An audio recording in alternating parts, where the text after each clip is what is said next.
bonjour, ça va bien? Oui, merci vous-même. Oui, on est ici pourquoi aujourd'hui? Mais vous êtes qui d'abord? Les Altas Citoyens. Salut. C'est un groupe citoyen qui, finalement, on fait des reportages pour discuter des grands enjeux sociaux puis nommer les aberrations du système. En fait. D'accord. Ça vous convient? Oui, c'est beau, je l'aurais fait, mais Et vous êtes qui? Alors, moi, c'est Alexa Conradi, je suis la présidente de la Fédération des femmes du Québec. Puis on est là aujourd'hui parce qu'on trouve ça tout simplement scandaleux, les conditions de manifestation finalement légitimes qu'il y a eu au G20. On considère que le G20 est une organisation non démocratique qui fait la promotion d'une vision capitaliste qui met la situation des femmes dans le monde à risque insécure. Et donc, on dénonce ça et on dénonce le fait que quelque part, ces pays dans le monde cherchent à rétrécir les espaces de démocratie et de dissidence. Et donc, on est venu témoigner notre appui à celles et ceux qui ont été arrêtés. Et on apprend que plusieurs des conditions de détention des femmes ont été remplies de menaces sexuelles, sexistes et d'un comportement totalement inacceptable de la part de policiers. Donc, on cherche une enquête publique indépendante pour mettre la lumière sur l'ensemble des enjeux, mais aussi sur le traitement que les femmes ont subi en prison. D'accord. Et le projet de femmes, parce qu'il y a eu un déblocage d'un fonds pour la santé maternelle, on parle de 5 milliards. Oui. Qu'est-ce que vous pensez de tout ça? C'est peu? C'est beaucoup? Alors, c'est peu.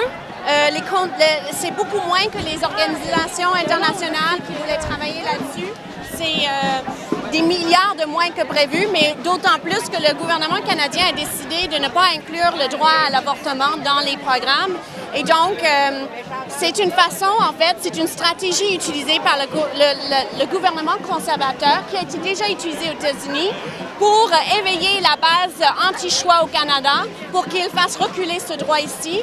Puis on n'offre pas les mêmes services aux femmes ailleurs dans le monde que nous, on a ici. Donc, c'est une double problématique et donc, ça fait des semaines qu'on le dénonce, puis on va continuer. En cette journée de fête canadienne, est-ce qu'on est fiers d'être Canadiens? Oh, écoutez, on a peut-être déjà eu une tradition de droits humains.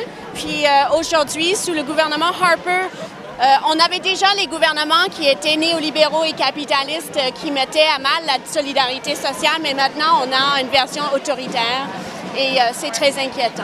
Les dérives inquiètent, c'est ça? Absolument. Écoutez, on fait partie d'un réseau partout au Québec et au niveau canadien qui dénonce les dérives de contrôle, les processus antidémocratiques et le fait qu'on cherche à mettre à mal les organisations qui font la défense de droits et la contestation de l'autorité, pas en soi, mais à partir d'une perspective de droits humains. Est-ce que les groupes de femmes ont peur de parler présentement pour faire face parce qu'il y a des pressions de la part des gouvernements pour couper les groupes?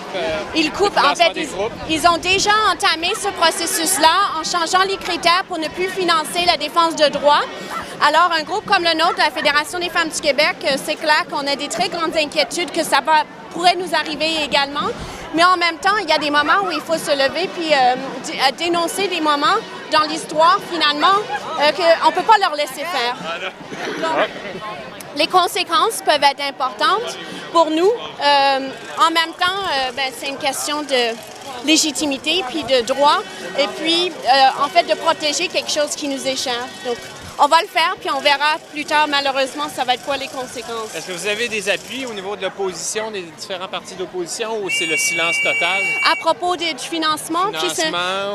Alors non, les partis d'opposition ont été vraiment très bons pour soutenir la question du respect du financement, pas juste du financement pour du financement, mais le respect des mandats des organisations que les femmes se sont donnés pour être capables de défendre nos droits. Donc, ils ont été assez bons là-dessus. Là, il faut voir s'ils sont au pouvoir, s'ils vont faire les bonnes choses une fois au pouvoir. Mais en même temps, ils ont été corrects là-dessus. Sur une vision plus globale, mettons sur des questions liées à est-ce que la formation comme le Parti libéral du Canada va adopter des approches moins néolibérales, j'ai des doutes.